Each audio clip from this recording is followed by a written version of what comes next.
jangan abaikan hal-hal yang biasa ya. Contoh, kita punya denyutan nadi, itu kan, tahu ini dokter Roy yang tahu ada berapa kok ibu dokter Roy, ada 100 kok berapa. Dia pun denyutan yang begini.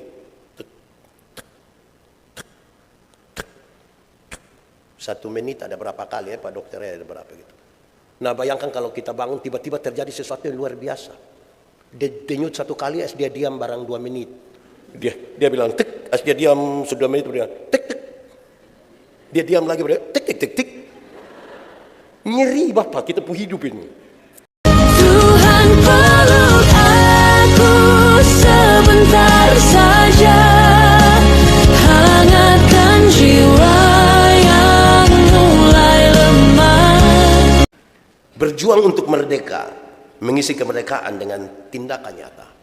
Pembacaannya terambil dari Bilangan pasal 33 ayat 50 sampai ayat 56. Bilangan 33 ayat 50 sampai ayat yang ke-56. Sejemput jemaat Tuhan berdiri.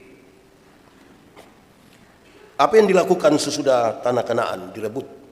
Tuhan berfirman kepada Musa di dataran Moab di tepi sungai Yordan dekat Yeriko. Berbicaralah kepada orang Israel dan katakanlah kepada mereka, apabila kamu menyeberangi sungai Yordan ke tanah Kanaan, maka haruslah kamu menghalau semua penduduk negeri itu dari depanmu dan membinasakan segala batu berukir kepunyaan mereka. Juga haruslah kamu membinasakan segala patung tuangan mereka dan memusnahkan segala bukit pengorbanan mereka. Haruslah kamu menduduki negeri itu dan diam di sana, sebab kepadamu lah kuberikan negeri itu untuk diduduki. Maka haruslah kamu membagi negeri itu sebagai milik pusaka dengan membuang undi menurut kaummu. Kepada yang besar jumlahnya haruslah kamu memberikan milik pusaka yang besar, dan kepada yang kecil jumlahnya haruslah kamu memberikan milik pusaka yang kecil yang ditunjuk oleh undi bagi masing-masing. Itulah bagian undiannya. Menurut suku nenek moyangmu haruslah kamu membagi milik pusaka itu. Tetapi jika kamu tidak menghalau penduduk negeri itu dari depanmu, maka orang-orang yang kamu tinggalkan hidup dari mereka akan menjadi seperti selumbar di matamu dan seperti duri yang menusuk lambungmu, dan mereka akan menyesatkan kamu di negeri yang kamu diami itu. Maka akan dilakukan kepadamu seperti yang kurancang melakukan kepada mereka. Demikian firman Tuhan. Berbahagia setiap orang yang mendengar firman, memelihara dan melakukan dalam hidup setiap hari. Haleluya.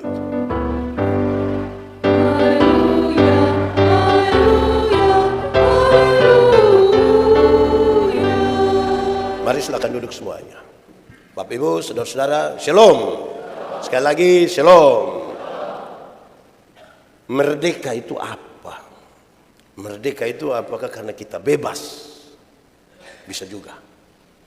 Tapi kalau saya minta saudara-saudara untuk berpikir dan memberi jawaban, pasti sangat kaya arti dari merdeka. Paling tidak kalau saya mau kasih contoh begini. Apa itu arti merdeka bagi kehidupan beragama di negara ini? Maka kita akan sama-sama sepakat merdeka bagi kehidupan beragama di bangsa negara ini adalah orang dapat beribadah tanpa rasa takut. Orang bisa beribadah dengan bebas. Lalu saya bertanya, apa arti merdeka bagi ibu rumah tangga? Apa arti merdeka bagi anak sekolah? Apa arti merdeka bagi guru?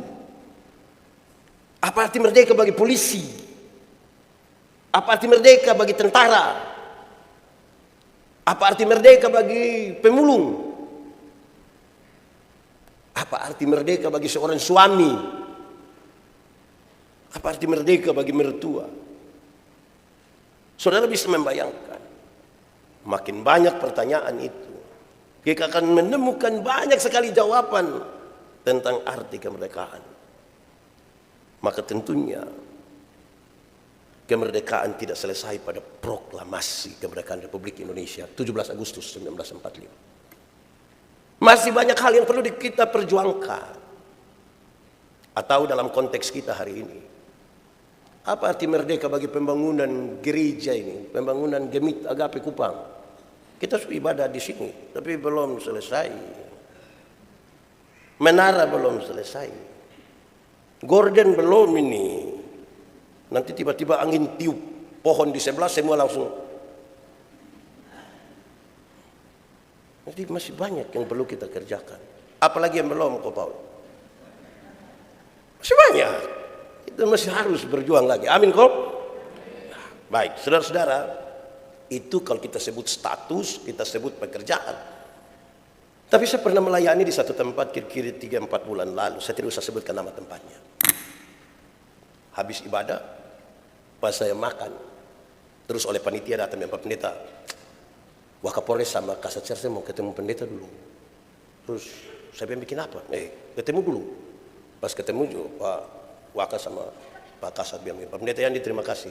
Saya bilang sama-sama, terima kasih sudah datang. Bapak Pendeta terima kasih. Saya bilang kenapa terima kasih ulang-ulang? Beliau bilang begini. Ada satu orang yang masuk daftar DPO pencurian kendaraan antar kota. Kami cari dia sudah lama. Dan tadi ternyata dia ikut ibadah. Terus saya tanya, jadi izin Pak Pendeta tadi kami ambil dia Pak Pendeta.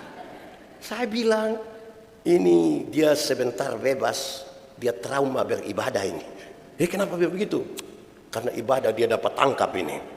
Nah, saudara bisa lihat, perspektif dari merdeka itu banyak orang akan memberi arti masing-masing.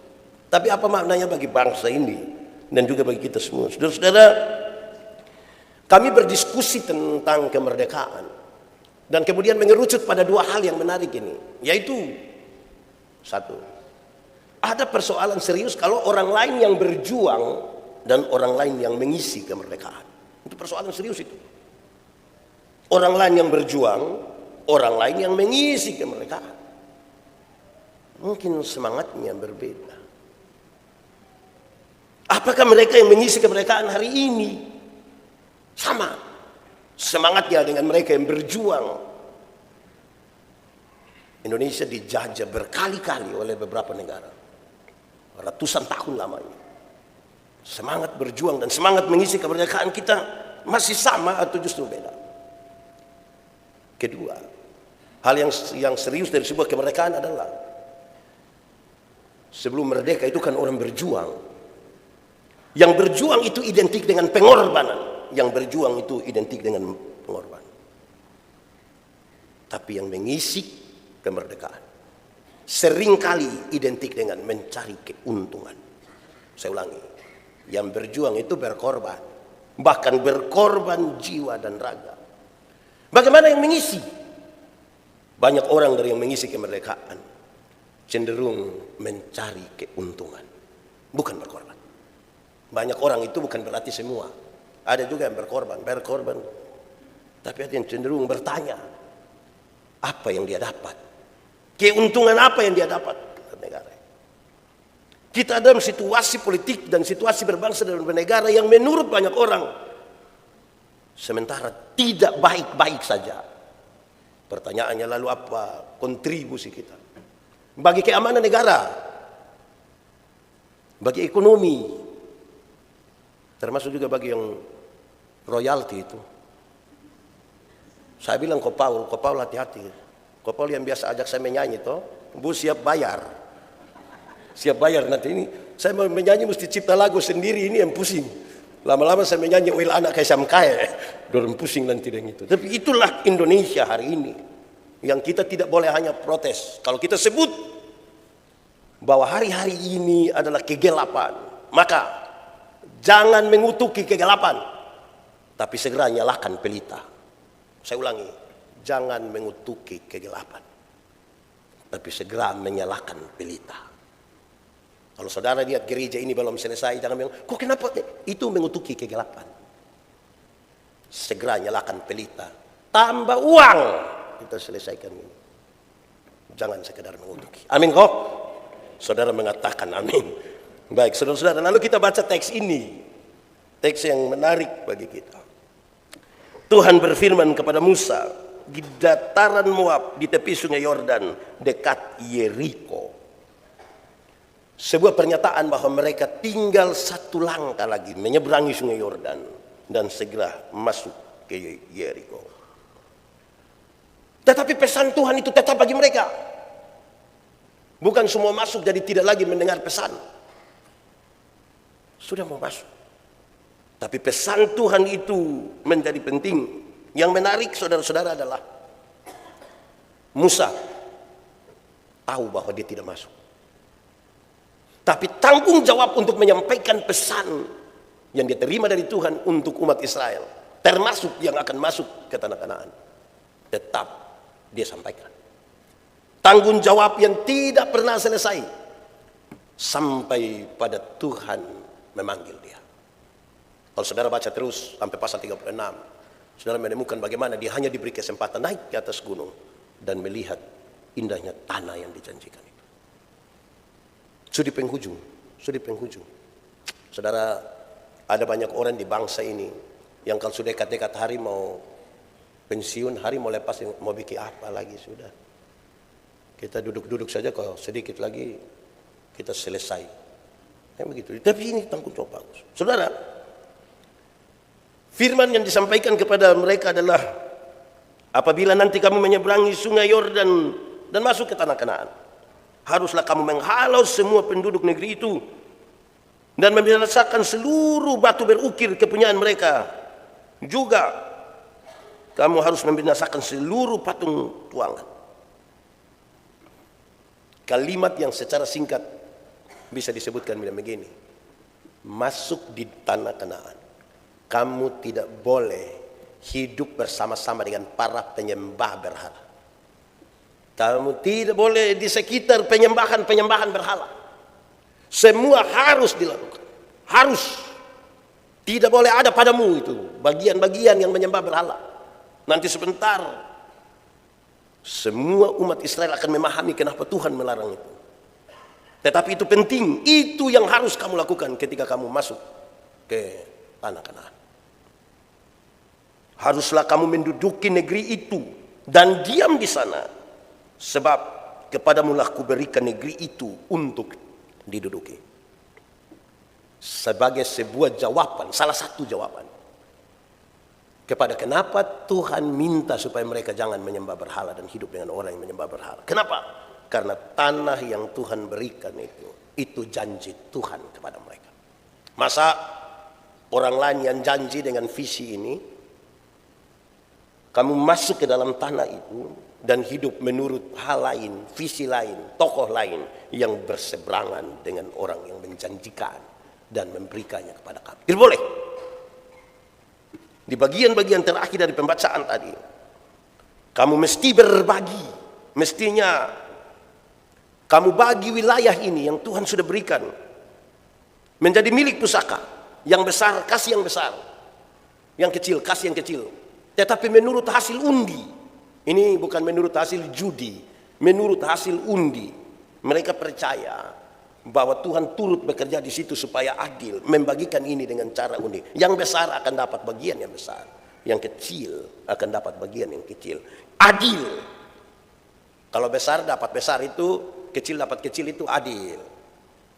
Tapi kalau yang kecil minta yang besar, baru bungkus bawah yang besar, itu tidak adil.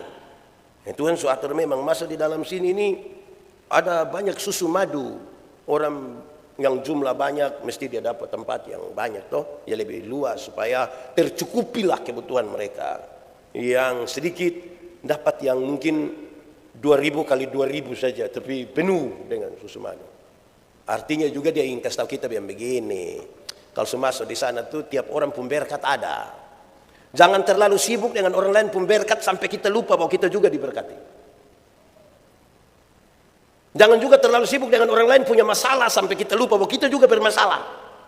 Kalau masuk di sana bagian sudah diatur masing-masing dan Tuhan mengatur itu. Mereka harus mengimani itu.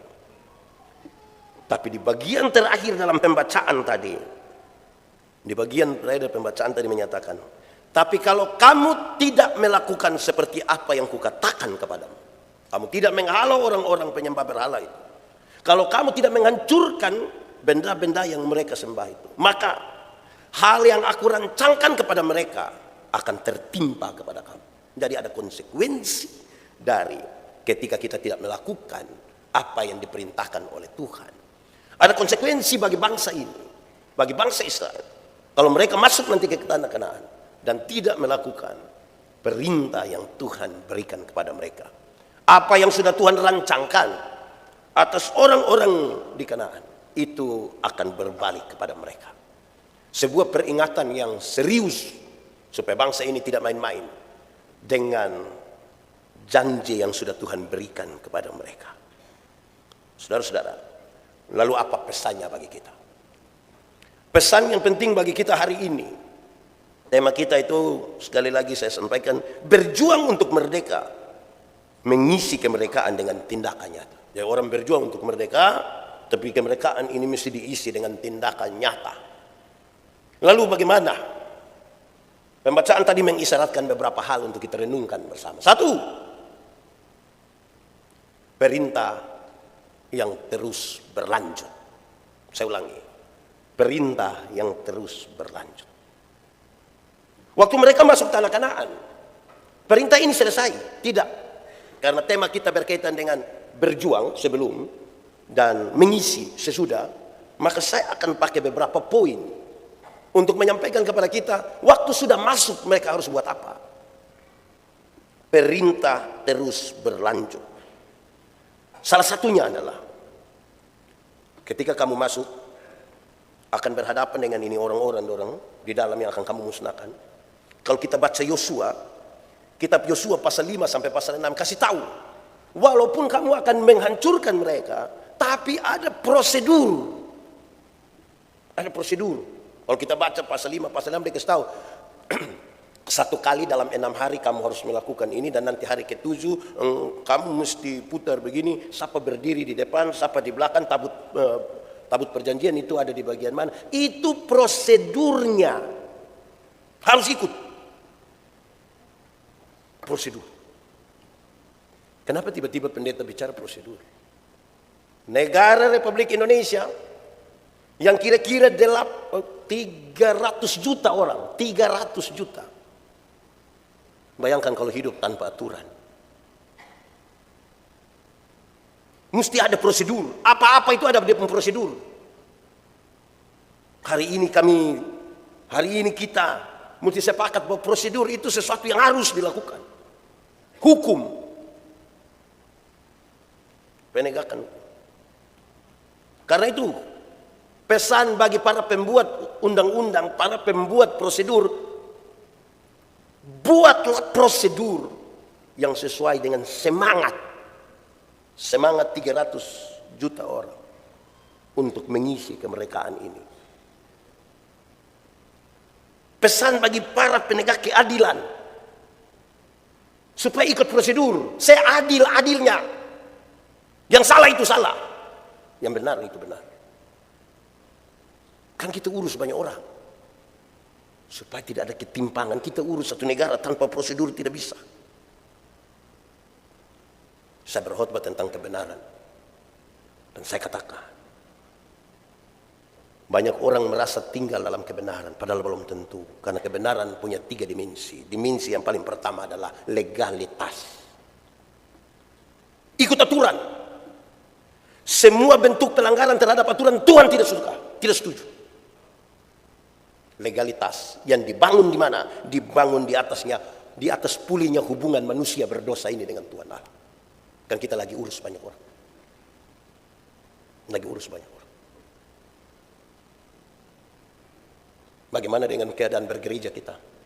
Bergereja juga mesti ikut aturan. Ini sudah tidak bisa pakai kalimat kami dulu. Oh tidak bisa, tidak bisa. Kita mesti ikut aturan. Saya suka pakai contoh bilang begini. Satu, ada katekisasi 1 tahun. Ibu Putri yang ajar. Oh Ibu Putri di mana ini Ibu Putri? Terus tiap minggu mesti ikut tatap muka. Saya lihat kadang-kadang orang tua sudah mau pergi makan di mana begitu, tapi kan anak masih ikut katekisasi, dia pun bapak mama duduk saya di otoko. Kita dong hanya kenapa? Masih ada pertemuan. Tahu Ibu Putri omong apa di dalam itu? 3 kali tidak bertemu tatap muka, maka tidak boleh ikut ini peneguhan sini.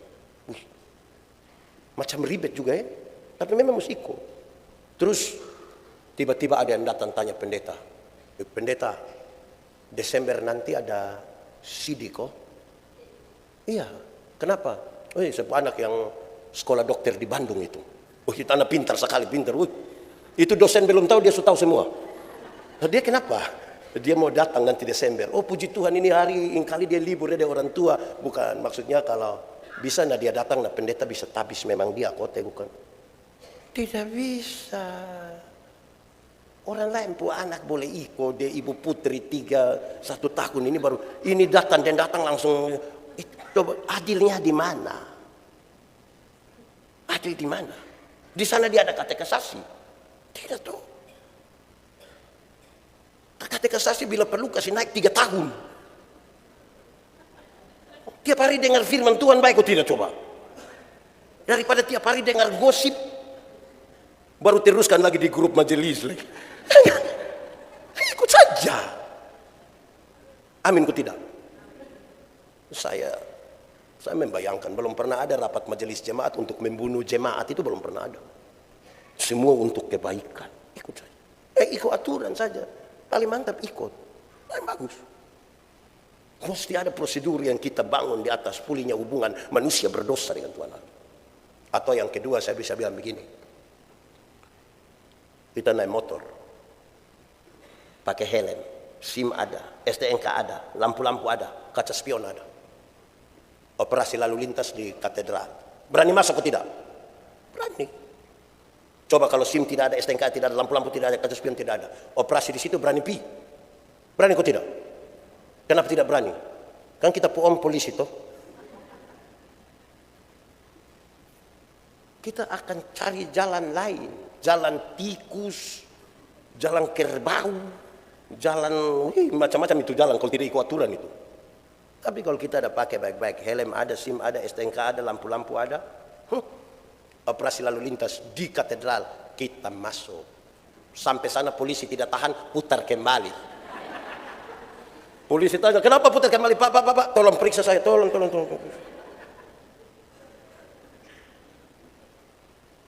Anak sekolah, dong ini kan masuk sekolah jam berapa anak sekolah? Jam 7 toh? Jam 7. Kalau dia pergi 6:30, tindakannya jelas. Salam semuanya, apa kabar? Selamat pagi. Kalau besok udah masuk, merdeka. Itu kalau datang 6:30.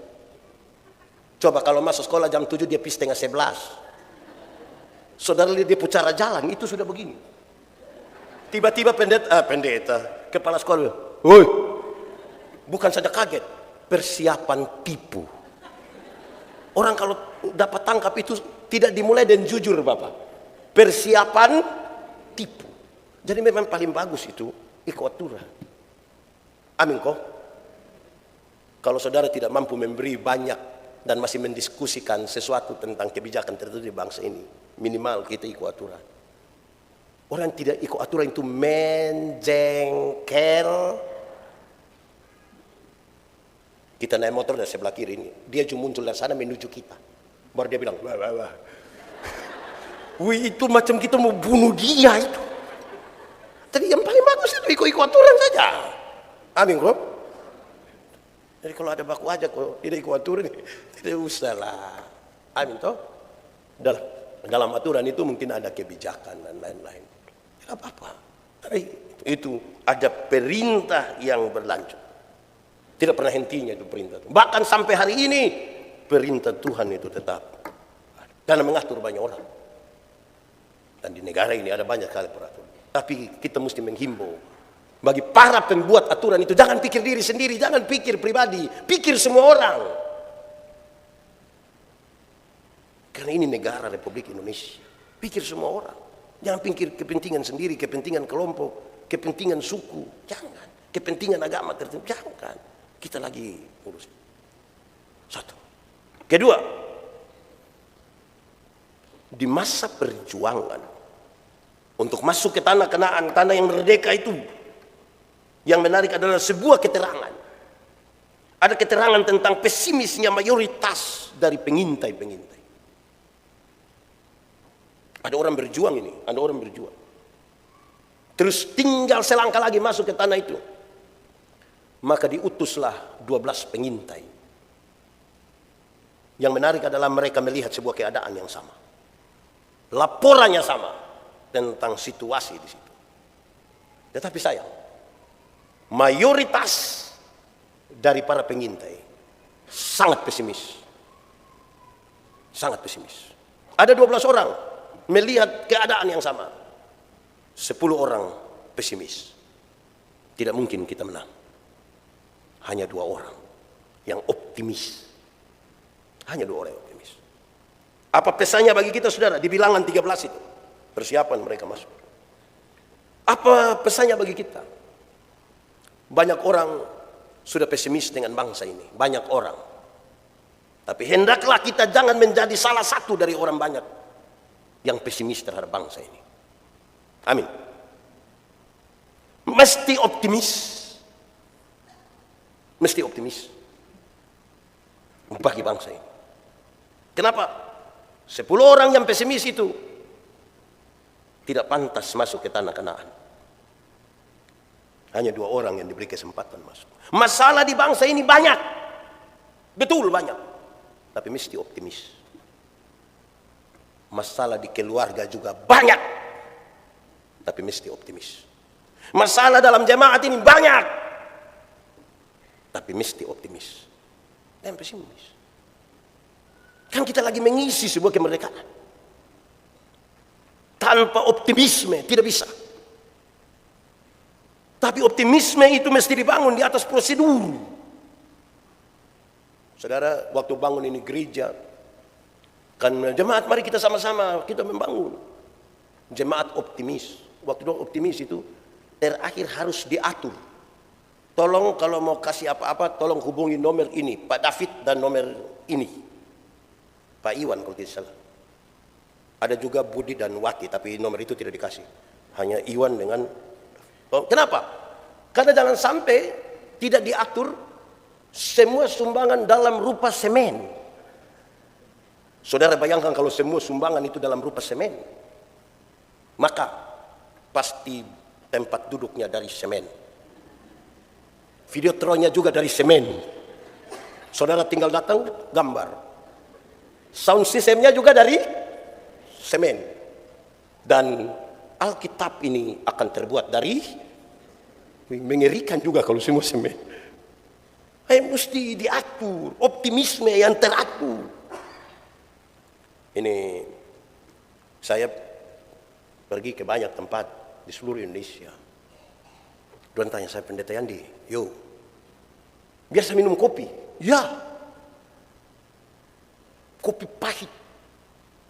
Kenapa kopi pahit? Ya, karena hidup cukup manis. Atau yang kedua memang sudah lebih pahit dari itu kopi yang kita tidak rasa lagi. Terus orang tanya, biasa minum satu hari berapa gelas? Saya bilang 2, pagi 1, sore 1. Di rumah. Kalau di luar rumah, lebih dong. Kenapa di rumah hanya 2, di luar lebih? Saya bilang, karena ada istri. Pendeta takut istri? Tidak. Hargai. Hargai bagaimana? Iya, kalau kita bilang, Mama, kopi 1. Tadi sudah 2, cukup. Itu takut. Itu takut istri, itu pendeta. Saya tidak takut, saya hargai. Bagaimana pendeta hargai? Dengar saya bilang. Kalau nanti saya sakit karena minum kopi, itu ibu-ibu yang banyak-banyak minta foto dengan saya itu tidak akan urus saya. Ini ibu ini yang urus. Saya bilang, cukup, cukup. Dia yang urus. Kalau nanti saya mati, itu banyak-banyak minta foto dengan saya itu. Orang paling-paling hanya muat kita pu foto, tulis bilang, RIP pernah bersama-sama dengan Pendeta Yandi.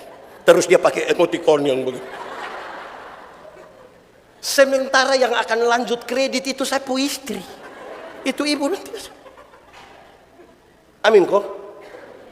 Optimisme itu betul, tapi betul mesti diatur. Amin kok. Masih optimis kok tidak jemaat agape ini? Yakin kalau menara akan selesai bulan depan? Optimis sedikit. Sebentar sampai mau kasih gorden duluan tutup ini nih. Gorden, bangku mesti tambah, mesti supaya dia satu toh. Wih, ini terlalu bagus ini barang, terlalu bagus. Tambah dong. Masa ragu-ragu? Sujalan terlalu jauh. Tuhan bawa bangsa ini sudah dekat di itu Yeriko. Tinggal mau masuk ini. Masa Tuhan mau kasih tengah dong? Tidak. Mas, tapi ini orang dong ini kalau lepas saja bermasalah. Jadi ingat. Am tetap bangun optimisme tapi. Mari ingat sama-sama. Kasih ingatlah. Ada kelompok yang besar, ada kelompok yang kecil, tapi kita sama-sama membangun optimisme. Itu serius, saudara. Untuk mengisi kemerdekaan harus optimis. Bagi diri, bagi keluarga, bagi gereja. Kalau optimisme itu ada bagi ini 3 hal saja, dengan sendirinya bangsa ini maju. Optimisme. Ketiga, yang menarik, saya pakai kisah ini untuk melihat kemerdekaan. Jadi kemerdekaan, perjuangan saya pakai. Kalau kita baca dari Yosua pasal 7, dong masuk di tanah Kanaan. Sudah menghancurkan. Bahkan ini barang-barang emas dong yang dapat ini diserahkan. Tapi ada satu orang yang dia pun nama Akan.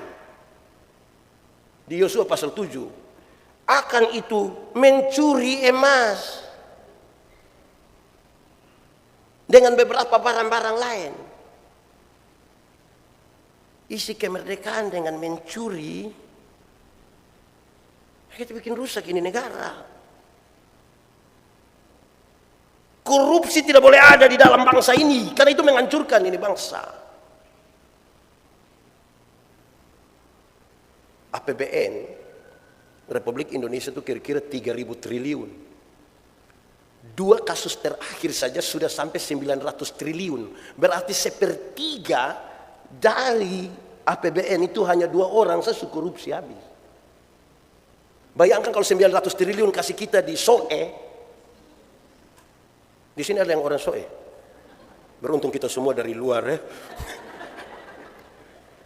Saudara, 900 triliun kalau kasih di Soe NTT ini, itu ibu-ibu pun sepatu baru yang online tidak akan rusak di jalan-jalan itu. Karena pasti jalannya semua mantap. Saudara harus meyakinkan diri. Tidak boleh ada pencuri. Paling tidak kalau kita tidak bisa kasih tahu orang lain, kasih tahu, saya tidak boleh mencuri. Tidak boleh. Hak saya.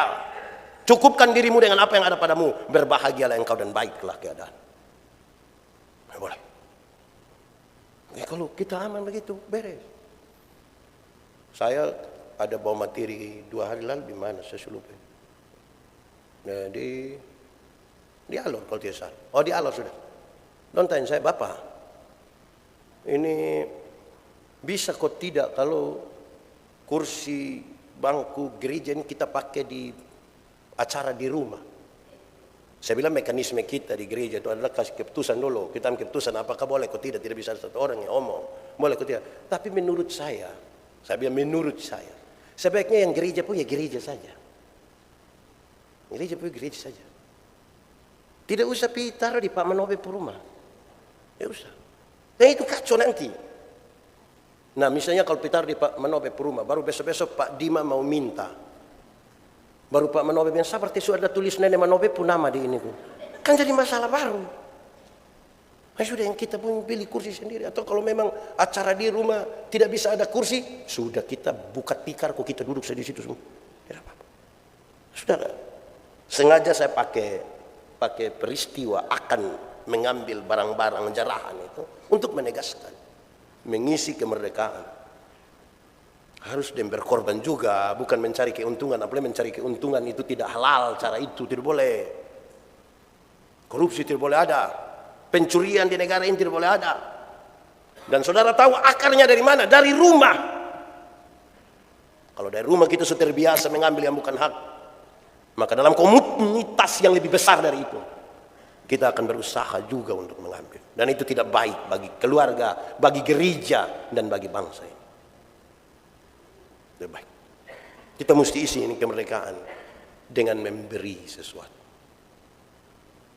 Memberi sesuatu bagi bangsa ini. Paling tidak memberi sebuah kepercayaan bahwa saya tidak akan mengambil yang bukan bagian saya. Ini barang yang harusnya sudah dihancurkan. Do lihat agak baik sedikit, akan ini mencuri. Terakhir, keempat. Saya ingin ulangi bagian yang tadi sudah diucapkan. Tidak boleh ada penyembahan berhala. Kenapa? Karena Tuhanlah bukan saja menjanjikan, tetapi menuntun mereka sampai ke tanah Kanaan. Tidak boleh ada penyembahan berhala. Orang tanya saya bermateri di Jakarta, di Cipinang, tentang berhala. Orang tanya saya, Pak Pendeta Yandi, menurut Pendeta Yandi berhala itu apa? Saya bilang yang paling gampang untuk mengerti berhala adalah segala sesuatu yang menggantikan Tuhan namanya berhala. Segala sesuatu yang menggantikan Tuhan namanya berhala. Makan habis kau debe, woi, habis begini kalau sentarek ame 2 batang mati, langsung mati, berhala. Itu roh kusu berhala itu. Bangun pagi kalau tidak bisa lepas dari itu handphone, kau hanya begini sampai besok pagi, itu berhala. Apalagi dia suami lagi baru dia pu HP pola rumit lagi. Pakai sidik jari lagi, kontak mata, berhala itu mulai. Dia ada simpan barang-barang jarahan itu di dalam itu. Ini Tuhan yang kasih kita. UUD 45 dimulai dari kalimat ini. Atas berkat rahmat Allah yang Maha Kuasa. Masih ingat kok? Ada yang bisa hafal? Kalau ada yang bisa hafal silakan di muka, nanti saudara akan dapat CP, pohon CP itu saudara akan dapat. Tapi ingat, atas berkat rahmat Allah yang Maha Kuasa. Yang kemerdekaan ini berkat Tuhan Allah. Berkat ini yang kita isi dengan baik.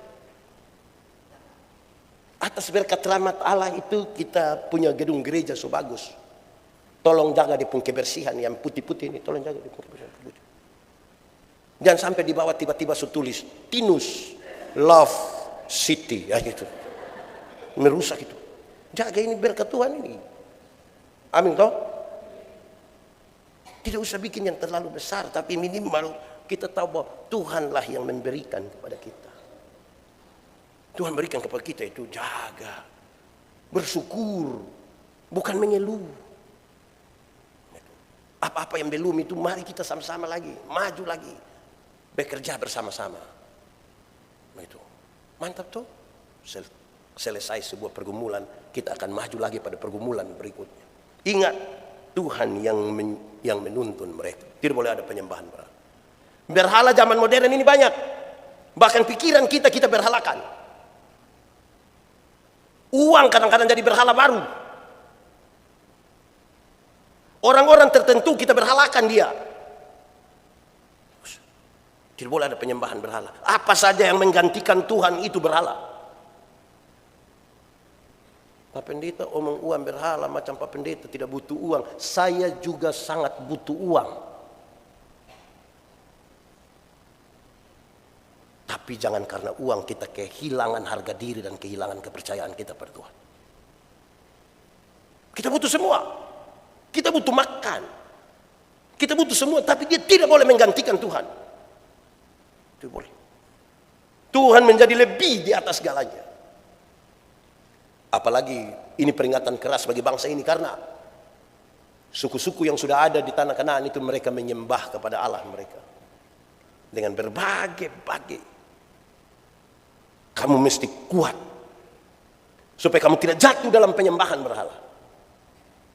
Hanya Tuhanlah yang patut disembah. Hanya Tuhanlah yang perlu dimuliakan. Yang patut dimuliakan.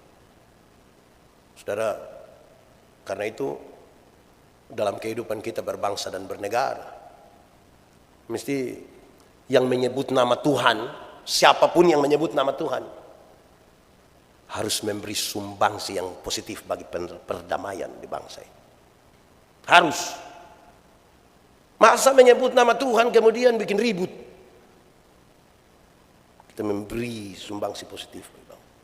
Yang menyebut nama Tuhan di rumah, di gereja, dimanapun, harus menunjukkan dirinya sebagai orang yang benar-benar menyembah Tuhan.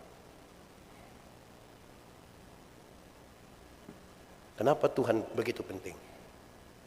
Kalau kemerdekaan Tuhan tidak kasih kita, Kalau dia tidak menyertai kita hingga hari ini, susah. Saya ingat ketika satu hari Pak Yoas tulis kalimat ini. Di Indonesia orang-orang Kristen itu sekarang kalau ditanya, apa kabar? Ada banyak orang akan bilang, luar biasa. Terus beliau lanjutkan begini, luar biasa hari ini saja atau tiap hari luar biasa? Orang bilang, tiap hari luar biasa. Terus beliau bilang begini, kalau sudah tiap hari luar biasa berarti ya biasa-biasa saja. Karena tiap hari luar biasa. Pikir betul waktu kita baru menikah pertama kali itu kan luar biasa tuh. Kita lihat ada separuh ini mau makan saja, dia istri pakai mari berdoa, ambil istri tangan cium. Hari pertama itu luar biasa. Mulai masuk habis yang bulan madu itu, tinggal dia bulan yang madu habis itu. Itu istri tidak siap, dia bilang, ini sayang, ayang, kopi ada. Itu dia hanya bilang, ada di situ. Kembali biasa-biasa. Terus beliau menulis selanjutnya begini, jangan abaikan hal-hal yang biasa ya. Contoh, kita punya denyutan nadi, itu kan, tahu ini dokter Roy yang tahu ada berapa kok ibu dokter Roy, ada 100 kok berapa. Dia pun denyutan yang begini. Satu menit ada berapa kali Pak dokter Roy ada berapa gitu. Nah bayangkan kalau kita bangun tiba-tiba terjadi sesuatu yang luar biasa. Dia denyut satu kali, dia diam barang 2 menit. Dia bilang tek, dia diam 2 menit, dia tek tek. Dia diam lagi, tek tek tek tek. Nyeri Bapak kita pun hidup ini.